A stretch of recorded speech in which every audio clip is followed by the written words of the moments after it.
நீங்க புரிகிற அளவுக்கு தான் நம்ம சொல்லி கொடுக்கணும். சின்ன பிள்ளைங்களுக்கு கதை சொல்லணும்னா என்ன பண்ணுவாங்க, அவங்க புரிகிற அளவுக்கு நீங்க சின்ன பிள்ளைங்க இல்லை, அதனால் தேவ வார்த்தை உங்களுக்கு புரிய வேண்டும். நல்லா கத்தி கூச்சல் போட்டவங்க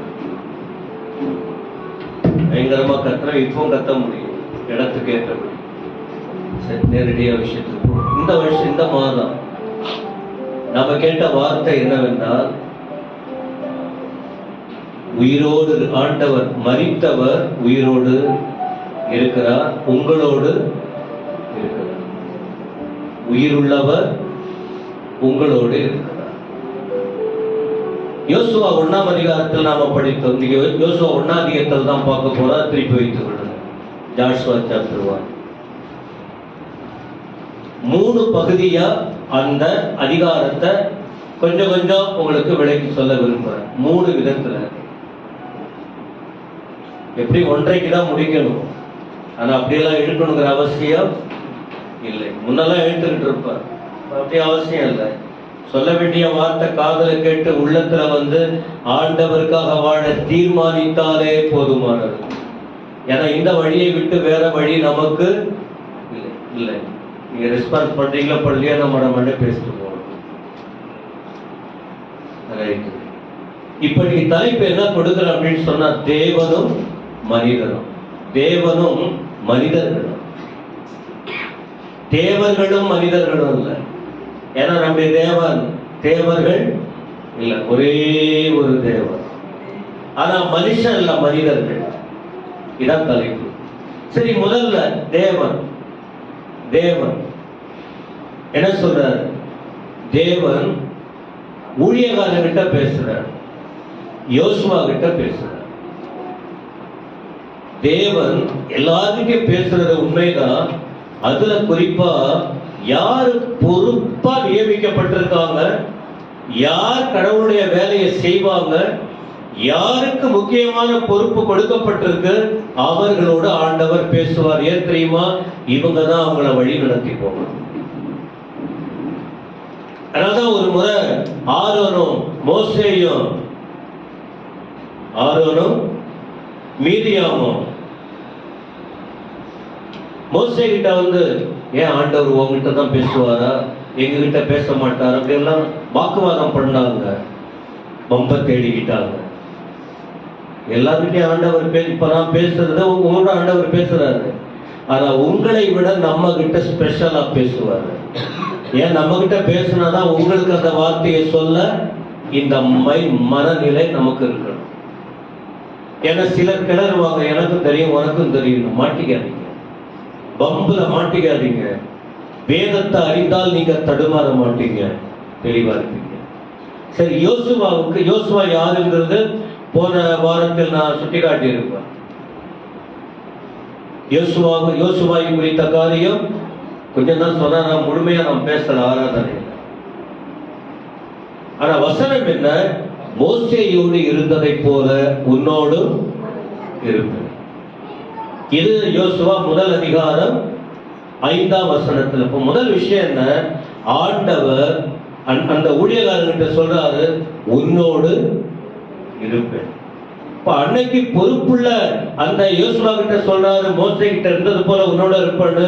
இன்றைக்கு அதே வார்த்தையை கொண்டுதான் இங்க இருக்கிற எல்லாருமே பொறுப்புள்ளவங்க. பொறுப்பை உணரணும். நமக்கும் ஆண்டவர் சொல்ற வார்த்தை என்ன? உன்னோடு இருப்பேன். அதை ரிசீவ் பண்ணணும், நம்ம ஏற்றுக்கொள்ளணும். ஜான் சாமியல் அழகா பேசினாரு, நல்ல கர்த்தர் கிருபை கொடுத்திருக்காரு. அதனாலதான் அவரை பேச வச்சு நான் உட்கார்ந்தேன். ஏன்னா அடுத்த தலைமுறை அவசியம். மோசே யோசுவாவை ஆயத்தப்படுத்திட்டு வந்தார். யோசுவா அதற்கேற்ற பாத்திரமா இருந்தார். யோசுவா தேவ வார்த்தையை கேட்டு நடத்தக்கூடிய அளவுக்கு தகுதி வந்துச்சு. அதனால மோசையை கொஞ்சம் அப்படியே ஒதுக்கிட்டு யோசுவாவை ஆண்டவர் லிஃப்ட் பண்றார். நாம நினைக்கிறபடியெல்லாம் ஆண்டவர் நடத்த மாட்டார். அப்ப இப்போ தேவன் நடத்திக்கிட்டு வர்றாரு. இப்ப நாம எல்லாருமே ஆண்டவர் நம்ம கொடுக்கிற வார்த்தை, நம்மோடவர் இருக்கிறார். உபாகமம் 31:8 ஆண்டவர் கூட இருக்கிறாருங்கிறதுக்கு ஒரு ரெஃபரன்ஸ். படிக்க வேணாம், கொஞ்சம் தேவையுள்ளதை மட்டும் படிக்க சொல்லி நாம வியாக்கியானம் பண்ணார். ஆண்டவர் தேவ பிள்ளைகளோடு, ஊழியர்களோடும் இருக்கிறார், தேவ பிள்ளைகளோடும் இருக்கிறார். அப்போ தேவன் தேவ பிள்ளைகளோடு, ஊழியர்களோடு, தேவ பிள்ளைகளோடு இருந்தால் அவங்க இஷ்டம் போல வாழ, கவனிக்கிறீங்களா? அவங்க இஷ்டம் போல எதையும் கேட்க கூடாது, இஷ்டமான இடத்துக்கு போக கூடாது, இஷ்டமான வாழ்க்கை வாழ கூடாது. ஆண்டவர் கூட இருந்தால் அவருக்கு ஏற்றபடி வாழ்க்கையானது அமைய வேண்டும். என்ன சொல்றாரு? அப்போ ஒரு 4 காரியம் சொல்றேன், 1 சொல்லிட்டேன். அப்ப ஆண்டவர் கூட இருந்தால் என்ன சொல்லுவார் தெரியுமா? என்ன சொல்லுவார்? அவர் கொடுக்கிற வார்த்தை நம்ம காதுகளிலும், நம்ம இருதயத்திலும், நம்ம வாழ்க்கையிலும், நம்ம குடும்பத்திலும் விலகாமல் இருக்க வேண்டும். வசனம் 7 படிங்க பார்க்கலாம். என் தாசனாகிய மோசே உனக்கு கற்பித்த நியாயப்பிரமாணத்தின் படியெல்லாம் செய்ய கவனமா இருக்க மாத்திரம் மிகவும் தெளிவாயிரு, பலன் கொண்டு திடமனதாயிரு. நீ போகும் இடமெல்லாம் புத்திமானாய் நடந்து கொள்ளும்படிக்கு நடக்கணும்னா, நீ நல்ல மனுஷனா இருக்கணும்னா, நீ ஜாக்கிரதையா இருக்கணும்னா, நீ போற இடமெல்லாம் தடுமாறாம இருக்கணும்னு சொன்னா ஒரு காரியத்தை சொல்லுகிறார். என்னது? வலது இடதுபுறம் விலகாமல் இருப்பாய். உங்க பைபிள் இருக்கா இல்லையா? சத்தமா சொல்லுங்க. வலதுபுறம் இடதுபுறம் விலகாம இருக்கணும். யோசுவா விலகி போக வாய்ப்பு இருக்கு, மோசே விலகி போக வாய்ப்பு இருக்கு, மனிதர்கள் விலகி போக வாய்ப்பு இருக்கு. அப்படி விலகி போவதற்கு அதற்கேற்ற நண்பர்கள் கூடுவாங்க, அதற்கேற்ற ஆட்கள் கூட சேருவாங்க. யாரை விட்டு பிரிக்க? சபையை விட்டு பிரிக்க, ஊழியத்தை விட்டு பிரிக்க, நல்ல அன்பை விட்டு பிரிக்க. ஆனா ஆண்டவர் யோசுவா கிட்ட சொல்றாரு, நீ விலகக்கூடாது, இரவு பகலா, வலதுபுறம் இடதுபுறம் விலகாம இருக்கணும்னு சொன்னா உனக்குள்ள என்னுடைய வார்த்தை, நியாயப்பிரமாண வார்த்தை, ஆண்டுடைய வார்த்தை. பிரியமானவர்களே, நாம எத்தனையோ முறை விலகி இருக்கிறோம், பல நிலையில் விலகி இருக்கிறோம். அப்ப இன்னைக்கு ஆண்டவர் பேசுறதை யோசிக்கணும், எதுலெல்லாம் விலகி போறோம். நமக்கு வேற இன்னும் யாரும் நமக்கு கற்றுக் கொடுக்கணுங்கிற அவசியம் இல்லை, எல்லாமே நம்ம வேதத்துல. நம்ம இஷ்டம் போலெல்லாம் வாழ முடியாது என்பது உங்களுக்கு தெரியும். ஏன்னா அவர் கூட இருக்கிறார். அவர் கூட இருந்தா நமக்கு சமாதானம், அவர் கூட இருந்தால் ஆறுதல், அவர் கூட இருந்தால் தேவைகள் சந்திக்கப்படுது, அவர் கூட இருந்தால் நமக்கு தைரியம் இருக்கு, அவர் கூட இருந்தால் தெளிவு கிடைக்குது, அவர் கூட இருந்தால் நாம வளர்றோம், அவர் கூட இருந்தால் ஆசீர்வதிப்பார், எல்லாம் தருவார். அதை இழந்து போகாம இருக்கணும்னா, இழந்து போகாம தனிமரமா இல்லாத இருக்கணும்னு சொன்னால் என்ன செய்ய வேண்டும்? வலது இடதுபுறம் விலகாமல். பொதுவா என்ன சொல்லுவாங்க? மனுஷங்க கொஞ்ச நாள் வாழ்ந்துட்டு போக வேண்டியதான். ஆனா மனுஷங்க கர்த்தரை நேசிக்க ஆரம்பித்தால், வசன உணர்வு இருந்தால், எந்த சக்தி வந்தாலும் ஆண்டவரை விட்டு பிரியாமல் கண்டிப்பா இருக்க முடியும். ஆனா பைபிள்ல நிறைய பேர் இருக்கு. ஒரு நபரை சொல்றேன், வசனம் 2 நாளாகமம் 34:2, 2 Chronicle 34:2. இந்த வசனத்துக்கு நீங்க படிச்சு பாருங்க. அப்போ சபைக்கு வருகிற ஜனங்கள் தெய்வீக வழியை விட்டு விலக வாய்ப்பு இருக்கு. விலக்குவதற்கு அநேக சூழ்நிலையை சாத்தான் கொண்டு வருவார். நாம வழி விலகி போய்விட கூடாது. 2 நாளாகமம் 34:2.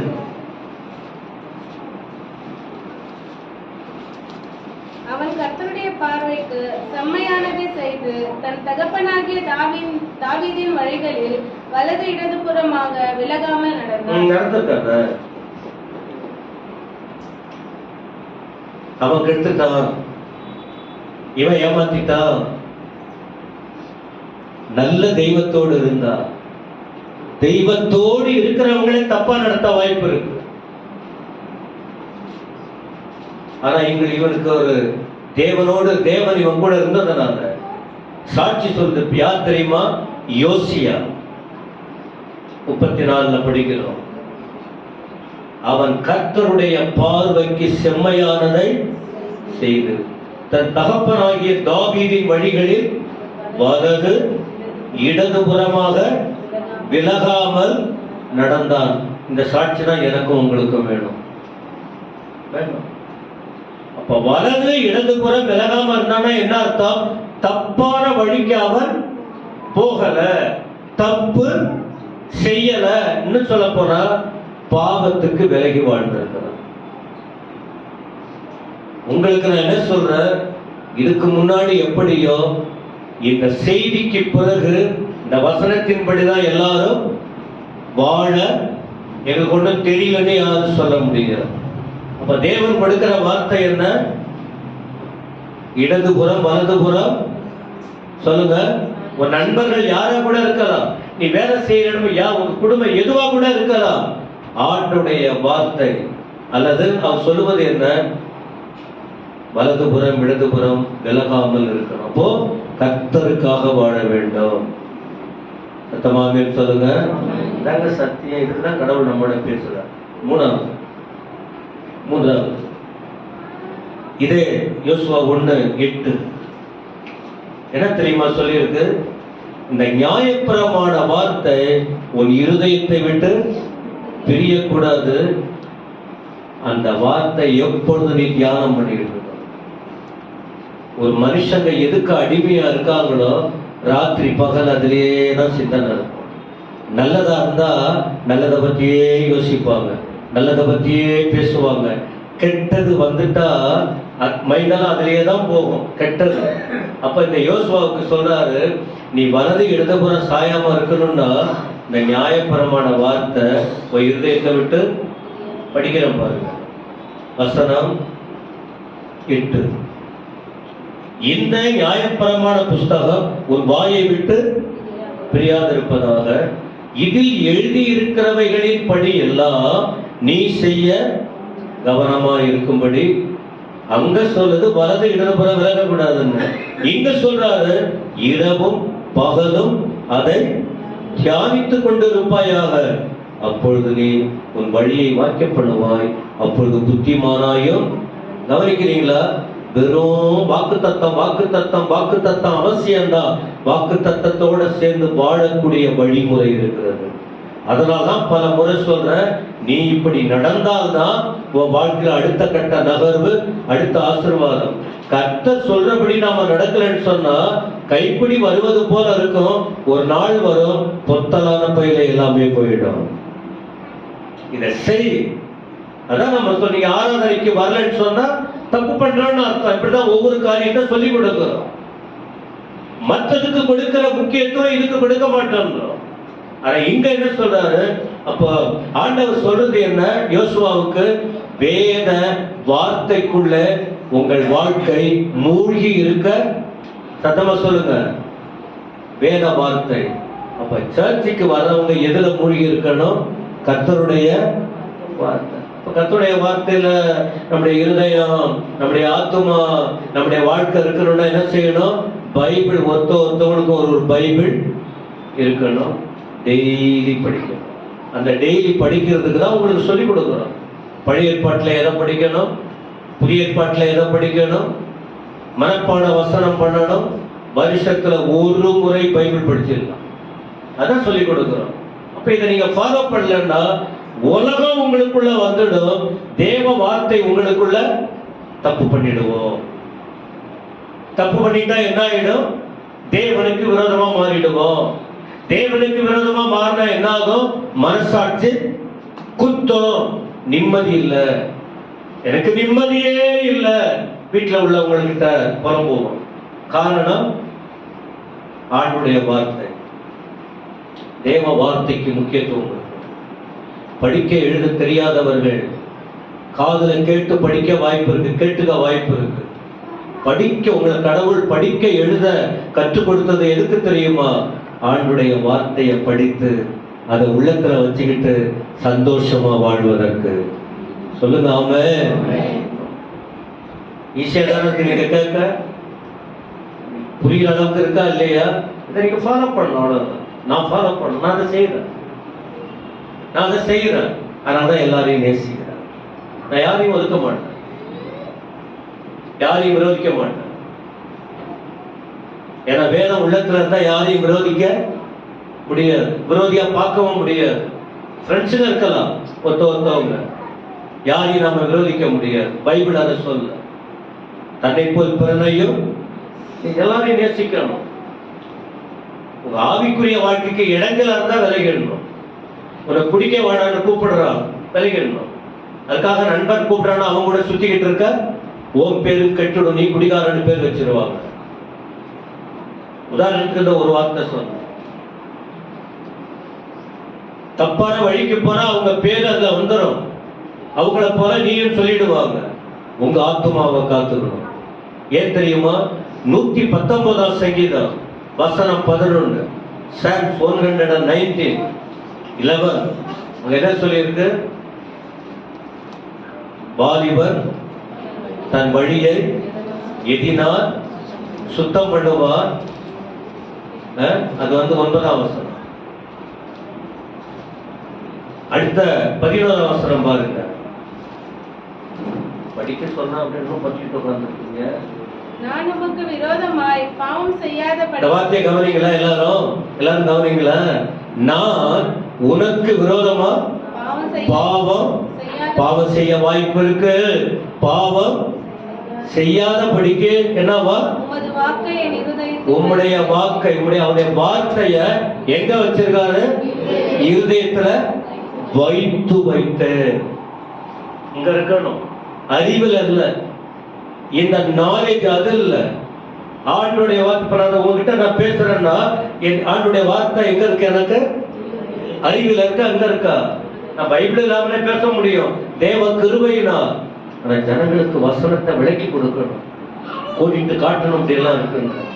அப்ப வேத வசனம் நம்ம இருதயத்துல, உங்க பிள்ளைங்க இருதயத்துல, உங்க மனைவி இருதயத்துல, நம்முடைய வாழ்க்கையில் நம்முடைய உள்ளத்துல இல்லைன்னு சொன்னா பாவம் செய்ய வேண்டும். நிறைய பாவம் செய்ய வாய்ப்பு. நம்ம பார்வையில நாம கரெக்டா இருக்கணும்னு நினைப்போம், ஆனா தேவ பார்வையில் அது குத்தமா தெரியும். வசனம் இருதயத்துல வைத்து வைக்கணும்.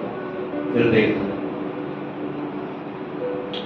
உபாகமம் 11, 18, 19 கூட நீங்க படிச்சு பாருங்க.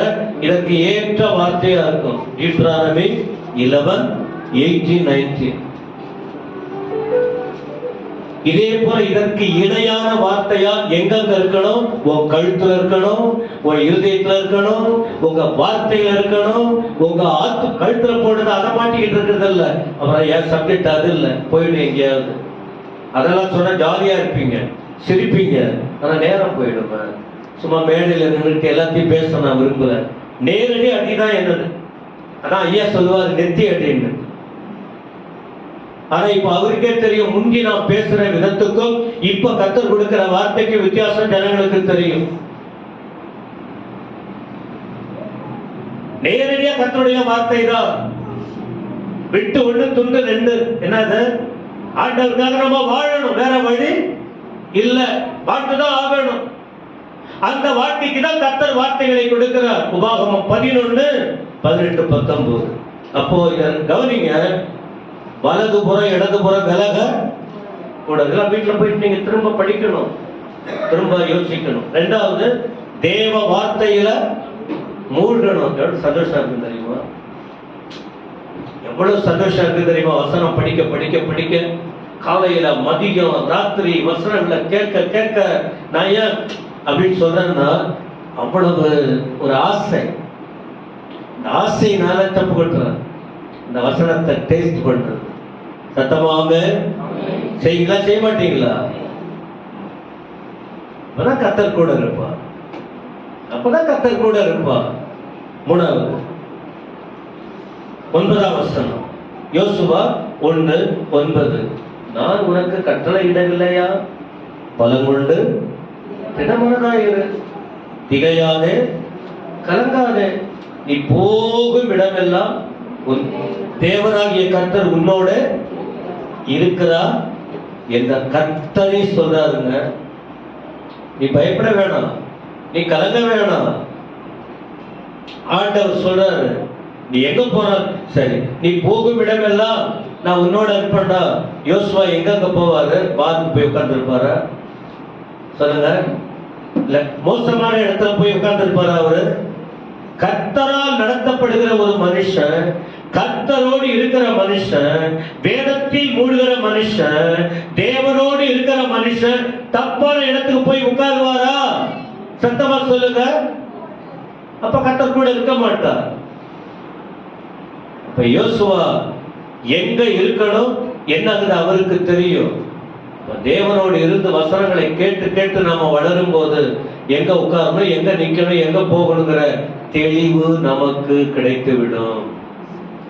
இப்ப என்ன சொல்றாருன்னா, ஆண்டவர் உற்சாகப்படுத்துறாரு. நம்ம கூட இருக்கிறவர் சுட்டி காட்டுகிறார்.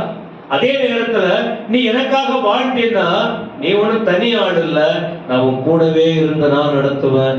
எது வந்தாலும் நீ மேற்கொண்டு வாழுவாய். அதெல்லாம் திறக்க மாட்டீங்க. ஒரு நாளைக்கு குழவியை கொண்டு வந்து போட்டு விட்டுறாங்க. வசனம் கேட்கும் போது அந்த இதயம் அந்த ஆமென் சொல்லி அதை ரிசீவ் பண்ணணும். கர்த்தர் கூட இருக்கிறாரு, நடத்துறாருன்னு சொன்னா அந்த ஆத்மா அப்படியே கொதிக்கணும். உள்ளம் ஆமாண்டவரே உற்சாகப்படுத்துகிறார். அப்ப இன்னைக்கு உங்களை அதுதான் சொல்றார். உங்களோட இருப்ப, உங்களை நடத்துவ, உங்களை ஆசீர்வதிப்ப, எல்லாம் பண்ணுவான்றாரு. ஆனா ரெண்டு காரியம், வலதுபுறம் இடதுபுறம் அங்கங்க போயிடக்கூடாது. போய் மாட்டிக்க, எங்கேயும் மாட்டிக்க கூடாது. ரெண்டாவது விஷயம், அவருடைய வார்த்தை, தேவ வார்த்தை நமக்குள்ள இருந்தா கரெக்டா நம்முடைய வாழ்க்கை போய்கிட்டு இருக்கும். ஒரு ஆள் நம்முடைய வாழ்க்கை என்ன பண்ண முடியாது? விரல் நீட்ட முடியாது. ஒருவனும் விரல் நீட்ட முடியாது. அவன் கோபக்காரன் முன்ன, இப்ப கோபக்காரன் இல்ல. முந்தி அவன் சண்டைக்காரன், இப்ப அவன் சண்டை போடுவது இல்ல. முந்தி அவன் கோள்காரன், இப்ப அவன் கோள் சொல்லுவது இல்ல. முந்தி அவன் குடும்பத்தை பிரிப்பவன், நட்பை பிரிப்பவன், இப்போது அவன் பிரிப்பது இல்ல.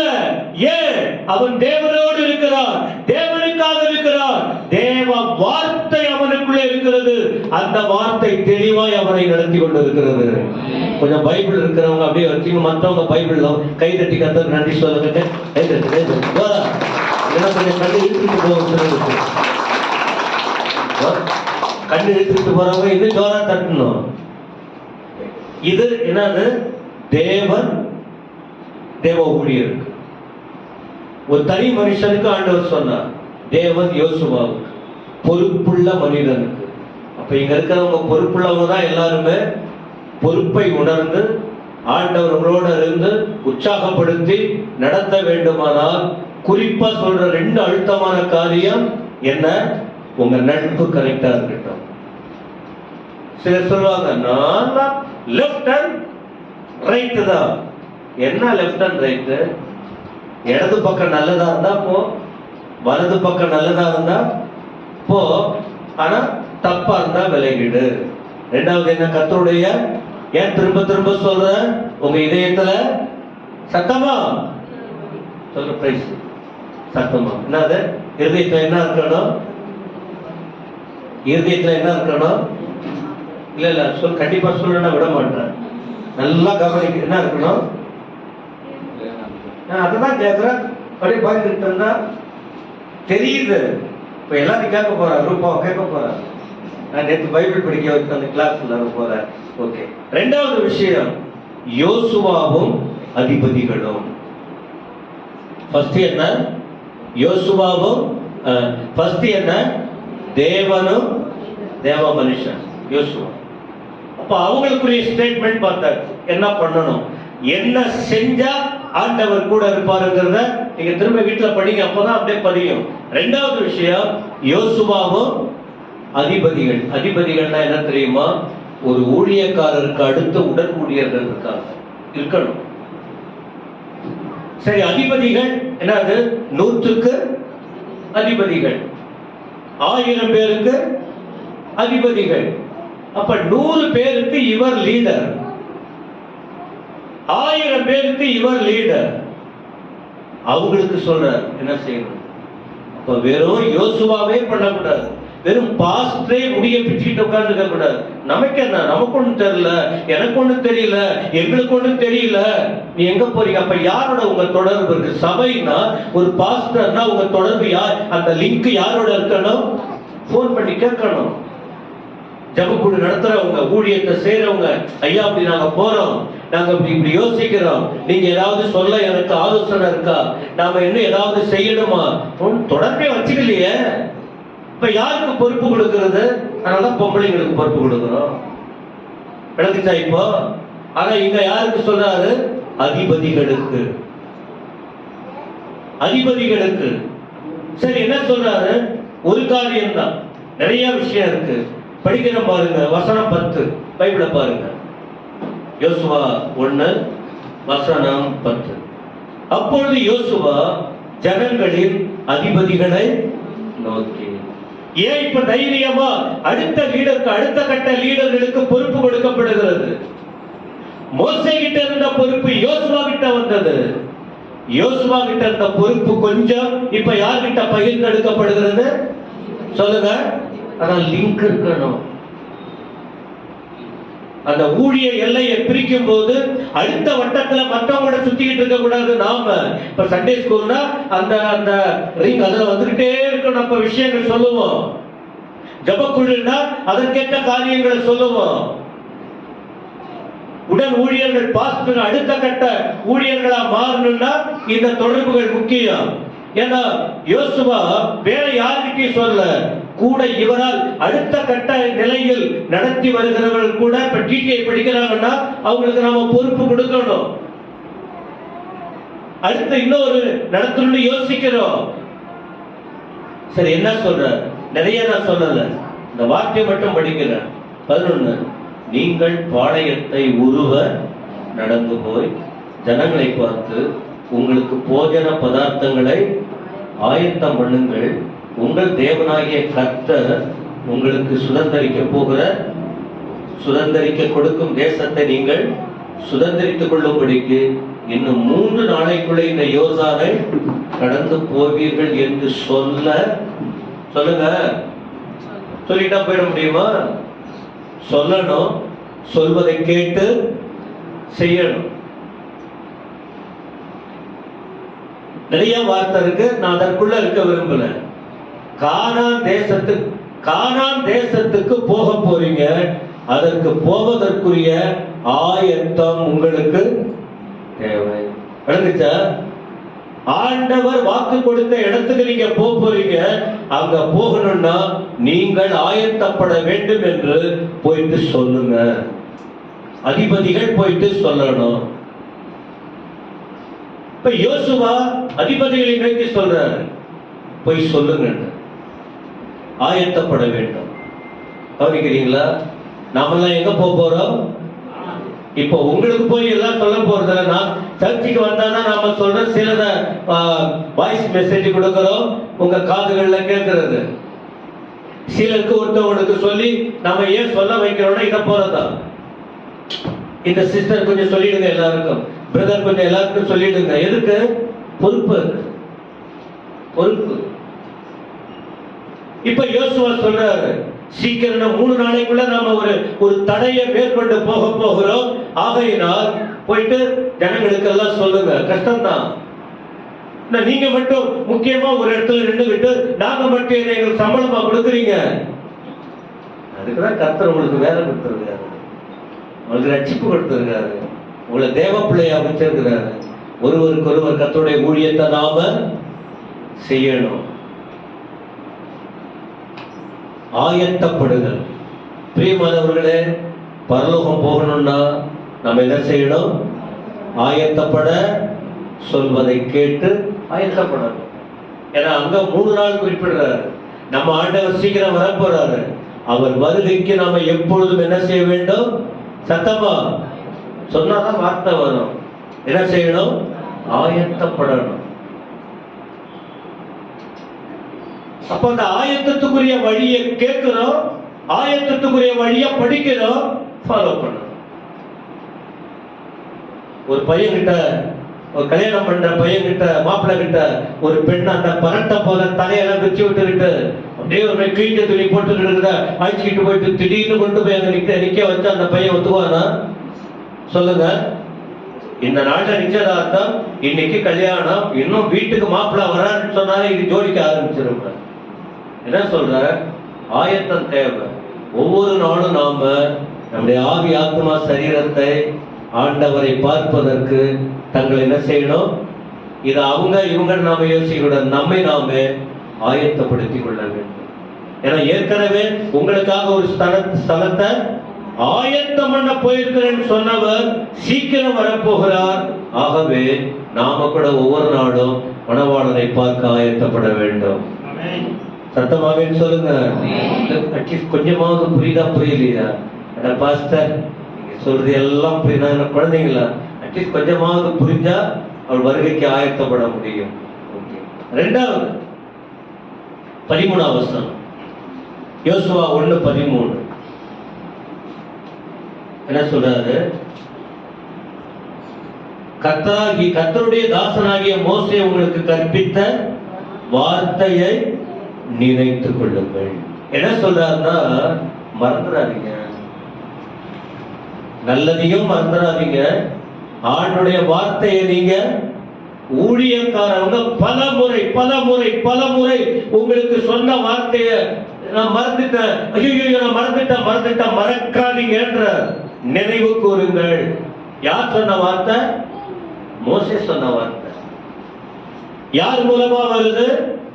யோசுவா மூலமா வருது. யாருக்கு வருதுன்னா 2 கோத்திரத்துக்கு வருது. முந்தைய அதிபதிகளுக்கு சொன்னாரு. இப்போ யோர்தானுக்கு பக்கத்துல ரூபன், பென்யமீன், இப்படி ஒரு 2 கோத்திரம் யார் யார் இருக்காங்க பாருங்க. யோசுவா ரூபனியரையும் காத்தியரையும் மனாசேயின் பாதி கோத்திரத்தாரையும் நோக்கி, இவங்களுக்கு பாகம் பிரித்து கொடுக்கப்பட்டது முன்னாடியே யோர்தானுக்கு அங்க, இன்னும் மற்றவங்களுக்கு கொடுக்கல. அதுக்குதான் இப்ப போய்கிட்டு இருக்காங்க பாகம் பிரிச்சு கொடுக்க. அப்ப இவங்களை பார்த்து சொல்றாரு, ஏற்கனவே உங்களுக்கு சுதந்திரம் வந்துச்சு, இப்ப மற்றவங்களுக்கு இன்னும் கிடைக்கல. ஆனா நீங்க முதலாவது உங்களுக்கு மோசே சொல்லி இருக்கிறார், அதை என்ன செய்யுங்க? நினைச்சு கொள்ளுங்க. ஏதோ கிடைச்சிச்சு நாங்க நல்லா இருக்கிறோம்னு இருக்காதீங்க, நினைத்துக் கொள்ளுங்கள். கர்த்தருடைய வார்த்தையை, தேவ ஊழியர்கள் சொன்ன வார்த்தையை என்ன செய்யுங்க? நினைத்துக் கொள்ளுங்கள். மறந்துடக்கூடாது, நினைக்க வேண்டும். அப்ப இவங்க செய்ய வேண்டிய இன்னொரு விஷயம் என்ன? இந்த காத்புத்திரர், ரூபனியர், மனாசே கோத்திரம், இவங்க செய்ய வேண்டிய இன்னொரு காரியம் என்ன? நினைச்ச பிறகு அவங்களுக்கு நீங்க ஹெல்ப் பண்ணணும். உங்களுக்கு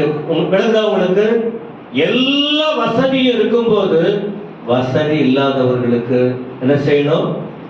சொல்லுங்க, உதவி செய்யணும். சர்ச்சில் எனக்கு ஆசை, நமக்கு இல்லை, நீங்க கொடுத்தால்தான் நம்ம ஊழியம் செய்யணும். நான் கோடீஸ்வரனா இருந்தா வீட்டுக்கு வீடு இவ்வளவு மாதம் கொடுப்பேன் கஷ்டப்படுறவங்களுக்கு. நம்ம அப்படியெல்லாம் இல்லை, உங்ககிட்ட தான் வாங்க சொல்லி இருக்கிறாரு. நீங்க கொடுக்கறத வச்சு ஊழியம் செய்யணும். நம்ம கொடுக்க வாய்ப்பு இல்லை, ஆனா உங்களுக்கு சொல்றேன், கொடுக்கலாம். எது? நீங்க பெற்ற ரட்சிப்பை மற்றவங்களுக்கு கொடுக்கலாம். சொல்லுங்க, நீங்க ரட்சிப்பு இருக்கு பாருங்க, அதை மற்றவங்களுக்கு போய் உதவி செய்யலாம். உங்களுக்கு ஆண்டவர் காட்டுகிற நல்வழி இருக்கு பாருங்க, அதை மற்றவங்களுக்கு போய் சொல்லலாம். நமக்கு கிடைச்ச சந்தோஷம் இருக்கு, இந்த சந்தோஷத்தின் வழியா மற்றவங்களுக்கு நம்ம கொடுத்து என்ன செய்யலாம்? உதவி செய்யலாம். அதே நேரத்தில் உங்களுக்கு வசதி இருந்தா, பொருளாதாரத்துல கூட உங்களுக்கு வசதி இருந்தா, உங்க அண்ணனுக்கோ தம்பிக்கோ அக்காவுக்கோ தங்கச்சிக்கோ குடும்பத்துக்கோ நீங்க நல்ல வசதி இருக்கு, கொஞ்சம் கொஞ்சமாவது கொடுத்து அவங்களுக்கு என்ன செய்யலாம்? சொல்லுங்க, செய்யணும். அதுக்கு மனைவி மாதிரி சப்போர்ட் பண்ணும். ஏன் அவன் கொடுக்கிறானா, ஏன் இவன் கொடுக்கிறானா, அவள் கொடுக்கிறானா, அந்த குறும்பு தானே ரட்சிக்கப்பட்டவங்களுக்கு இருக்க. சட்டமா சொல்லுங்க, ஒரு தாய் வயிற்று பிள்ளைங்க ஏதாவது செய்யணும். நீங்க செய்றீங்களா பாஸ்டர்? கர்த்தரை கேட்டு பாருங்க, கர்த்தரை கேட்டு பாருங்க. தைரியமா நான் சொல்லுவேன். ₹1 கிடைச்சா அதுல ஒரு 10 ரூபாய்னா அதுல ₹1 ஒரு அண்ணன் பிள்ளைக்கு உதவி செய்யணும் யோசிக்கிறேன். கடவுள் ஒரு வாய்ப்பு கொடுத்திருக்கிறார் ஒரு தாய் வயிற்றுல பிறக்க. அதே போலதான் திருச்சபை. எனக்கு ரொம்ப தேவை இருக்கு பாருங்க. நான் ஒரு ஹாஸ்பிட்டலுக்கு போறேன், சும்மா வர முடியல. ஒரு ஆபரேஷன் சும்மா வர முடியல. என் கையில காசு இருக்கணும். ஏன்னா இது என் ஃபேமிலி. எவ்வளவு பாரம் இருக்கு தெரியுமா நமக்கு? எவ்வளவு கஷ்டங்கள் இருக்கு. நான் நல்லா இருக்கலாம், ஆனா எனக்கு கொடுத்த பொறுப்பு அப்படின்னு வரும்போது என்னால சும்மா இருக்க முடியல. ஏன்னா ஆண்டவர் சொல்றாரு, உதவி செய்யுங்கள். தேவையுள்ளவர்கள் இருக்காங்க, உங்களால் இயன்ற உங்களால முடியும், அவங்க என்ன செய்யுங்க, உதவி. இதெல்லாம் கத்துக்கிட்டு நீங்க வேலை கிடைக்கும் போது, நீங்க உழைக்கும் போது, உங்களுக்கு வசதி ஏதாவது இருந்தா, உங்க மூத்தாரோ அல்லது என்ன யாரோ சின்னவங்களோ பெரியவங்களோ அல்லது யாரோ ரொம்ப கஷ்டமா இருக்காங்க கேள்விப்பட்டீங்கன்னா அவங்களுக்கு ஏதாவது கொஞ்சம் உதவி செய்யுங்க, செய்ய வேண்டும். 3 காரியம் பார்த்தோம். யோசுவா அதிபதிகளுக்கும் 2 கோத்திரத்துக்கும் சொல்ற ஆலோசனை, ஆயத்தப்படுங்க. சொல்லுங்க எல்லாரும் சத்தமா, என்ன செய்யுங்க, ஆயத்தப்படுங்க. 2வது நினைச்சீங்க மோசே சொன்னத. 3வது ஹெல்ப் பண்ணுங்க. நாம என் வயிறு என் குடும்பம் இல்ல, நான் நல்லா சாப்பிட்டுட்டு எங்க ஒருத்தர் சொன்னாங்க இருங்க வேணாம், சிலதெல்லாம் மேடையில சொல்ல முடியாது. நம்ம கடவுள் ஞானம் கொடுப்பா, ஞானம் கொடுப்பா. கொஞ்சம் ஒரு கேக்கு மீறுதுன்னு வச்சுங்க, எக்ஸ்ட்ரா கூட சாப்பிடலாம். நான் என்ன சொல்றேன் தெரியுமா, அந்த பிள்ளைகளுக்கு அந்த குடிசையில ஒரு 30 பேர் 20-30 பேர் இருக்காங்க. நாம சாப்பிடுறத குறைச்சிக்கலாம், போய் வாங்கிக்கலாம், அவங்களுக்கு போய் கொடுங்கன்ற. ஏழைகளுக்கு கொடுங்க, சாப்பாடு கொடுங்க, துணி கொடுங்க, பழைய துணியா இருந்தா கூட துவைச்சிட்டு அவங்களுக்கு கொடுங்க, உதவி செய்யுங்க. இதுதான் தெய்வ காரியம். இதுதான் கானானுக்கு போற வழி, இதுதான் பரலோகத்துக்கு போற வழி. இதெல்லாம் பின்பற்றணும். இப்ப நான் சொல்லும் போது கண்டிப்பா இருக்கிறது அப்படியே சொல்லிக் கொடுக்கிறேன். 2 விஷயம் முடிஞ்சதா? இப்ப நீங்க சொல்லுங்க. முதல்ல தேவன் யோசுவா கிட்ட என்ன சொன்னாரு? 4 காரியம். டக்குன்னு கவனிக்காத அப்படியே உட்கார்ந்துருக்கு, கவனிச்சா கூட சொல்லுங்க. சொல்லுங்க. தேவன் யோசுவா கிட்ட என்ன சொன்னாரு?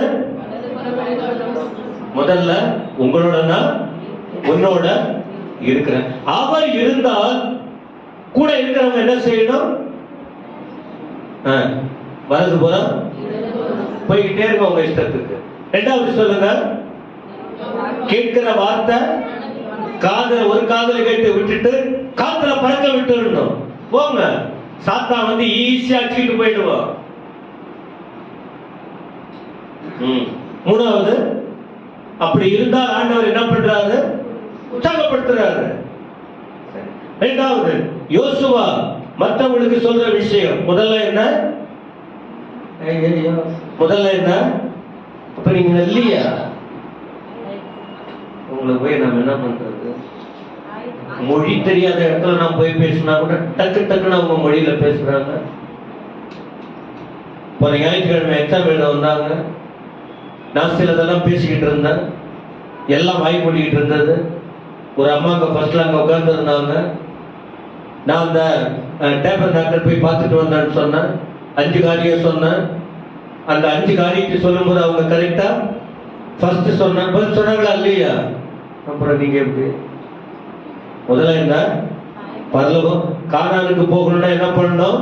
ப்ரிப்பரேஷன், ஆயத்தம். பரலோகம் போகணும்னா என்ன செய்யணும்? ஆயத்தம். சர்ச்சு வரும்போது கூட தூங்க முடியாத கூட வாங்க. இங்க வரும்போது கூட ஆயத்தத்தோட, ஆலயத்துக்கு வரும்போது ஒரு நடைய என்ன செய்யணும்? நீங்க அங்க போய் உட்கார்ந்துட்டு குடிச்சிட்டு சாப்பிட்டுட்டு கண்ட கதை பேசிட்டு இங்க வந்தவன பிரசன்னமா இருக்கும். அதனாலதான் அங்க போய் நிக்கிறது, அது வேற சப்ஜெக்ட். 2வது கர்த்தருடைய வார்த்தைய, ஊழியர்கள் சொல்ற வார்த்தையை குறிப்பா என்ன செய்யணும்? எங்க ஐயா சொன்னார், அன்னைக்கு மோசே சொன்னார், எங்க ஐயா பரம்பரை சொல்லி கொடுத்தார், ஞாபகத்துக்கு வரணும். 3வது என்ன? நம்மால அதான் ஒரு வார்த்தை இருக்கு, உங்களுக்கு நன்மை செய்ய திராணி இருக்கும்போது அதை செய்யத்தக்கவர்களுக்கு செய்யாமல், ஐயா நமக்கு பலன் இருக்கு, அவங்களுக்கு ஒரு மூட்டை அரிசி வாங்கி கொடுக்க முடியும், அவங்களுக்கு என்ன செய்யலாம், நாம எப்பவுமே நம்ம வாங்கி கொடுக்கணும்னு இல்ல, அதெல்லாம் செய்யும் போது ஒரு சந்தோஷம் இருக்கிறது. சத்தமா ஆமென் சொல்ல முடியுமா? உங்க நல்ல கைய வலது கைய மேல உயர்த்தி சத்தமா ஆமென் சொல்ல முடியுமா? ஏன்னா கொஞ்சம் சோர்வா இருக்கும். கடைசியா சொல்றேன், ரைட்டா? இப்ப ஜனங்க என்ன சொல்றாங்க? ஜனங்களும் யோசுவாவும். முதல்ல என்ன சொன்ன? தேவன் யோசுவா. இரண்டாவது யோசுவா அதிகாரிகள், ஜனங்கள். மூணாவது இப்ப ஜனங்கள் கேட்டாங்கல்ல, இப்ப உங்க நிறைய ரெஸ்பான்ஸ் எதிர்பார்க்கிறேன், கேட்டீங்கல்ல, பதில் சொல்லணும். ஓகே, இப்போ 16ஆம் வசனம் பாருங்க. இப்படிதான் பைபிள் படிக்கணும். நீங்க முறைப்படி பைபிள் படிச்சா அங்கேயே செய்தி இருக்கு, அங்கேயே ஆண்டுடைய வார்த்தை இருக்கு. சரி, என்ன சொல்றாங்க? 16ஆம் வசனம்.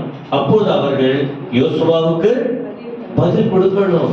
பிரதியுத்தரமாக, நீர் எங்களுக்கு கட்டளையிட்ட இடுகிறவைகள் எல்லாம் செய்வோம், நீர் எங்களை அனுப்பும் இடமெல்லாம். சத்தமா என்ன பாருங்க, நான் இவர் சொல்லுது நான் கேட்கறதா? மோசமான முரட்டு விசுவாசி இல்ல, கொஞ்சம் கோபம் வருமா வராதா?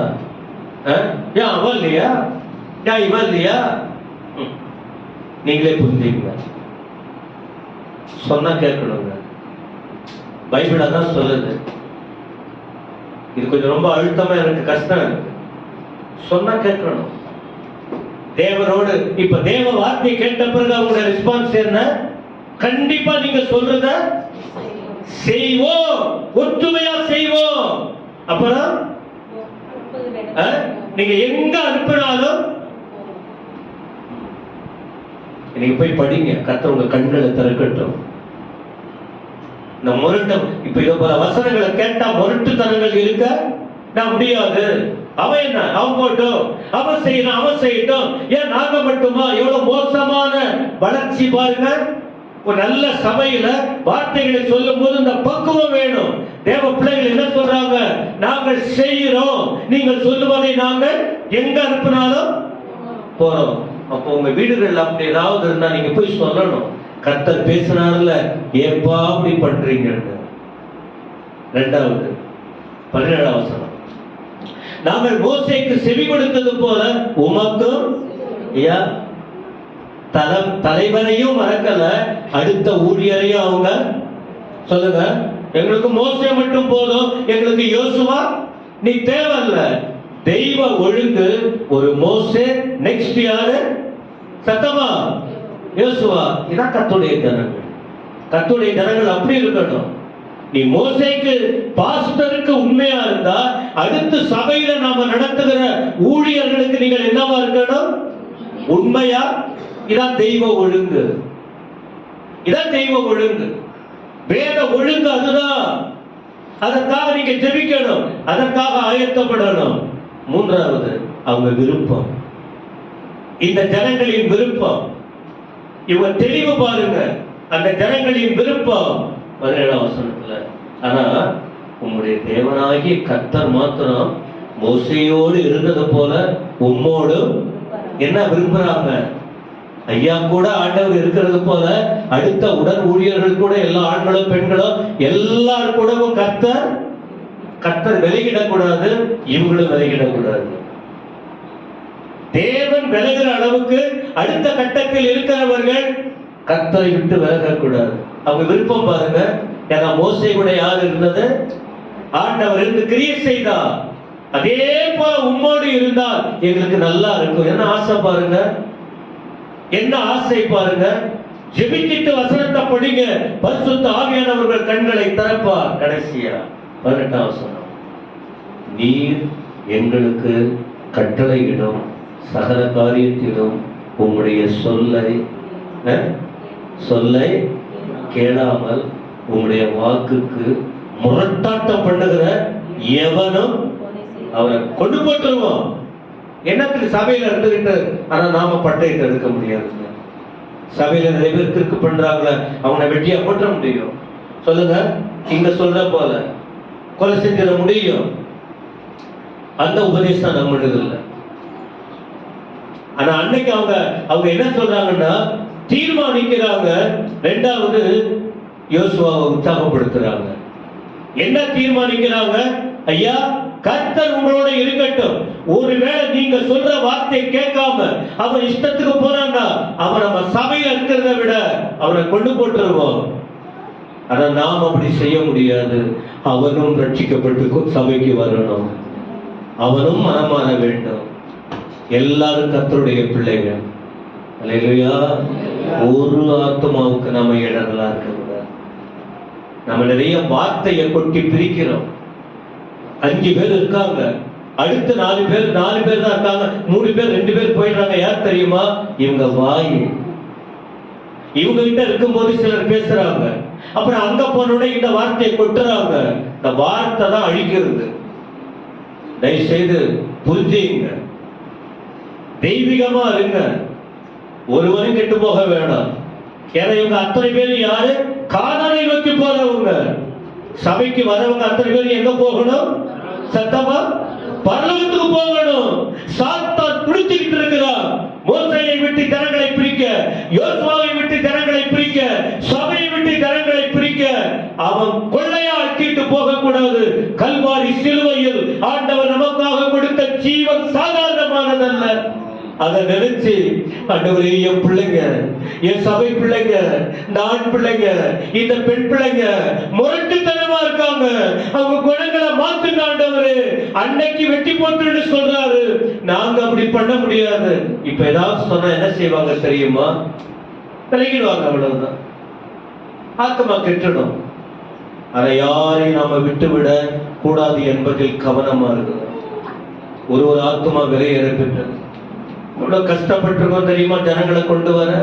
உங்க அப்பா அம்மா 2 பேர் தான் வந்தாங்க, அல்லது ஒருவர் வந்தா, அப்புறம் ஒரு பெண்ணு வந்தது, அப்புறம் கணவன், பிள்ளைகளை பெற்றாங்க. இப்படி அவங்க எவ்வளவு கஷ்டப்பட்டிருப்பாங்க. இந்த குடும்பம் அமைய கர்த்தர் கிருபையா நடத்திக்கிட்டு இருக்கிறாரு. எப்படி அந்த ஆத்மாவை நம்ம விட்டுருவோம்? போடா நீ எங்கேயாவது போய் எந்த சபைக்கு போட எப்படி விட்டுருவோம்? நீ வந்தாவா வரனா போட எப்படி விட்டுற முடியும்? இது நேற்று வந்த சபையா? 40 வருஷத்துக்கு மேல இருக்கு. ஸ்ட்ராங்கா இருக்கணும், இன்னும் ஸ்ட்ராங்கா இருக்கணும்.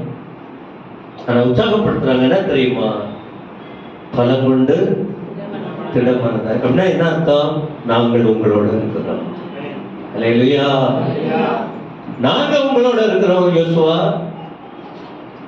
முதல்ல பார்த்தோம், தேவன் யோசுவாவோடு பேசினார்.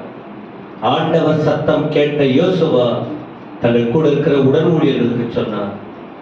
அப்புறம் அடுத்த மக்களுக்கு சொன்னார். இதை கேட்டவங்க எல்லாம் சொன்னாங்க, நாங்க செய்யறோம், நாங்க சொல்றோம், நாங்க செவி கொடுக்கிறோம். கர்த்தர் மட்டும் உங்களோட இருந்தால் எங்களுக்கு போதும். தப்பு செய்யறவங்களை ஒதுக்கிடுவோம், தப்பு செய்யறவங்களை நாம ஒதுக்க வேணாம். அடுத்தவருடைய வார்த்தை என்ன? பாஸ்டர் உங்களோட நாங்க இருக்கிறோம், பாஸ்டர் நாங்க இருக்கிறோம். அவன் போயிட்டா கூட நான் தேடி அவன் அழைச்சிட்டு வரேன். ஒருவேளை என்னால, என் வார்த்தையால, என்னுடைய கோபத்தால, என்னுடைய கெட்ட குணத்தால, என்னுடைய சரியில்லாத ஆவிக்குரிய வாழ்க்கையால 2 பேர் போயிருக்கலாம். நான் அவனை கொண்டு வரேன் பாஸ்டர். இதாங்க சபை. வரவனை வெளியில தள்ளக்கூடாது. போயிட்டு அவங்கிட்ட போயிட்டு ஒப்புரவாய் உன்னால ஒருத்தவன் ஒதுங்குறா, கர்த்தர் உன்னை கேட்பா. நீதான் அவங்கிட்ட இறங்கி போய், தம்பி நான் பேரெல்லாம் சொல்ல விரும்பல, என்னாலதான் நீ டிஸ்டர்ப் ஆயிட்ட, எனக்கு நல்லா தெரியுது, சாரிப்பா, ஐயா சொன்ன வார்த்தை என் மனசை குத்துறது, இல்லைன்னா நானே பரலோகம் போக முடியாது, என்ன ஆகுறது, மன்னிச்சிருப்பா.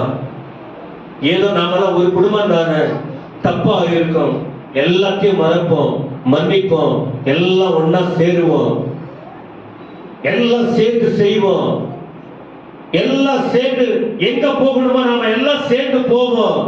ஆண்டவர் வரப்போறாரு. நம்ம குடும்பமா குடும்பம் குடும்பம் குடும்பமா பரலோகத்துக்கு போவோம். எத்தனை பேர் இந்த வார்த்தை விளங்குச்சு? தூங்குறீங்களா? இது உங்க வாழ்க்கைக்கு தேவையான அத்தனை செய்தி இதுல அடங்கி இருக்கு. ஆனா மறந்துடுவோம். அப்புறம் அடுத்த வாரமும் செய்தி தேவை. எழுந்திருப்போமா? எழுந்திருப்போமா? இந்த செய்தி விளக்கமே நான் கொடுக்கல, இருக்கிற வார்த்தை அப்படியே உங்களுக்கு நம்ம சொல்லி இருக்கிறோம்.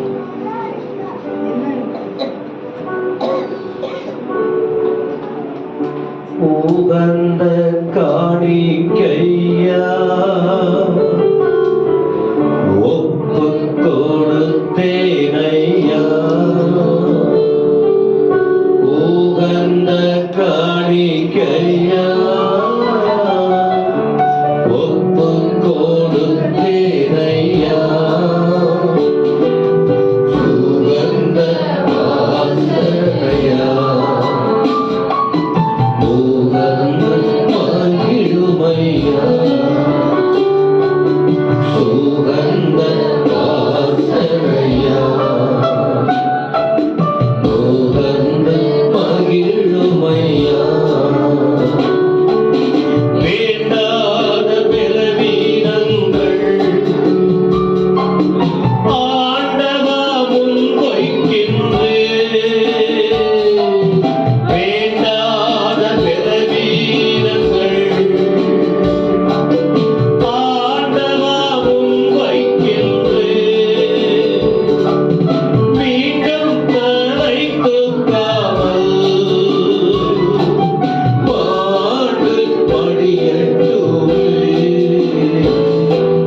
மீண்டும் தலை தூக்காமல் மாடு படியட்டுமே, உகந்த காணிக்கையா ஒப்பு கொடுத்தேனையா, உகந்த காணிக்கையா ஒப்பு கொடுத்தேனையா, சுகந்த வாசனையா உகந்த மகிழுமையா, சுகந்த வாசனையா உகந்த மகிழுமையா, மூடு இருப்பதுதான் உள்ளத்தின் வார்த்தையா, உன் சித்தம் செய்வதுதான் இதயத்தின் ஏகமையா, உன்னோடு இருப்பதுதான் உள்ளத்தின் வார்த்தையா, உன் சித்தம் செய்வதுதான் இதயத்தின் கைய உயர்த்தி சொல்ல,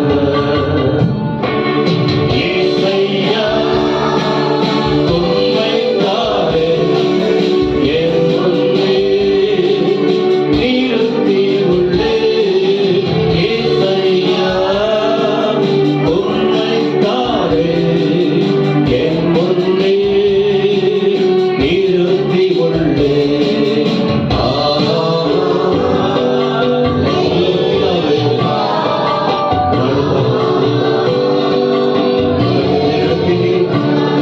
எல்லாரையும் ஆசீர்வதியும் உதாரணத்தை நடத்துவீங்க.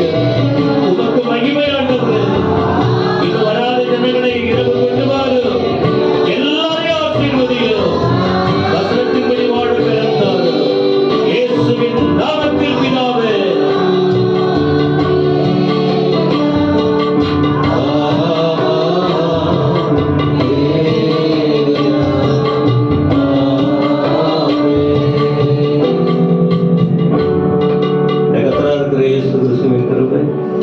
பிதாவாகிய தேவனுடைய தூயாவியானுடைய ஆசீர்வாதம் நம் அனைவரோடும் நம் இரட்சகர் வருகிற வரைக்கும் எல்லாரோடும் இருப்பாராக.